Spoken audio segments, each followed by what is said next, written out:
Greetings, everyone, and welcome to today's roundtable discussion. I'm Catherine, and I'll be your moderator. Our topic today is one that touches nearly every family and community. It revolves around teaching older generations to navigate modern tech, success, and the struggles. Joining me are two incredible guests. First, we have Dr. Linda Harris, a digital literacy advocate with over 15 years of experience in training older adults in digital skills. Welcome, Dr. Harris. Thank you, Catherine. It's a pleasure to be here. And also joining us is Eva Chen, a communication coach working with a nonprofit organization dedicated to helping underserved populations, including older adults, embrace technology. Welcome, Miss Eva. Thanks, Catherine. Excited to join this important conversation. Let's dive right in. Linda, in your experience, what are some of the most common challenges older adults face when learning new technology? Great question. I would say the top issues are fear of breaking something, lack of confidence, and a sense that technology isn't made with them in mind. There's often a mental block. Many grew up in an analog world, and suddenly everything from paying bills to talking to grandkids requires an app. I would add that language and interface design are often not senior-friendly. We've seen folks struggle with things as basic as swipe gestures or understanding icons. And sometimes, even the vocabulary like cloud or streaming can be confusing without proper context. That's a great point, Miss Eva. What strategies have you both seen work when it comes to overcoming those barriers?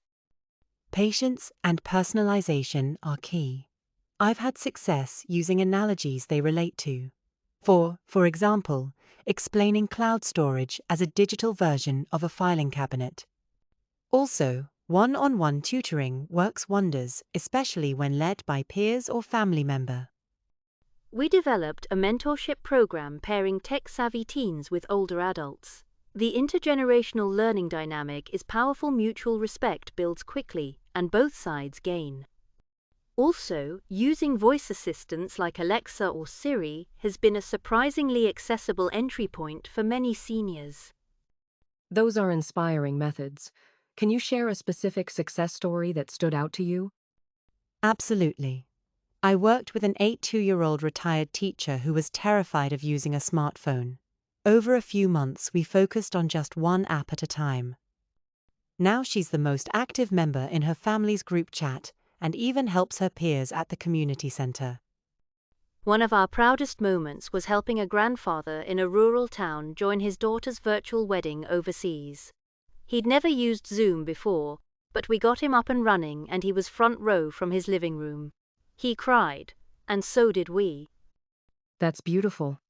Looking ahead, what needs to change to make technology even more accessible to older generations? Tech companies need to take inclusive design seriously. Larger text, intuitive layouts, and even senior modes in devices could go a long way. Also, public libraries and community centers should receive more support to offer training programs.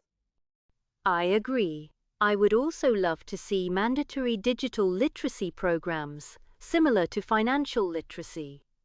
It's no longer optional to know how to use tech. It's a necessity for healthcare, access, banking, and staying socially connected.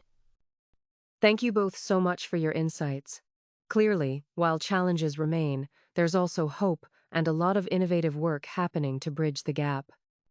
To our audience, whether you're helping a grandparent set up their phone or you're an educator looking to support your local community, remember small steps lead to big change. That wraps up our roundtable discussion on teaching older generations to navigate modern tech. Thank you, Dr. Harris and Ms. Chen, for joining us today. Thank you, Catherine. It was a pleasure. Thanks so much. Looking forward to continuing the conversation.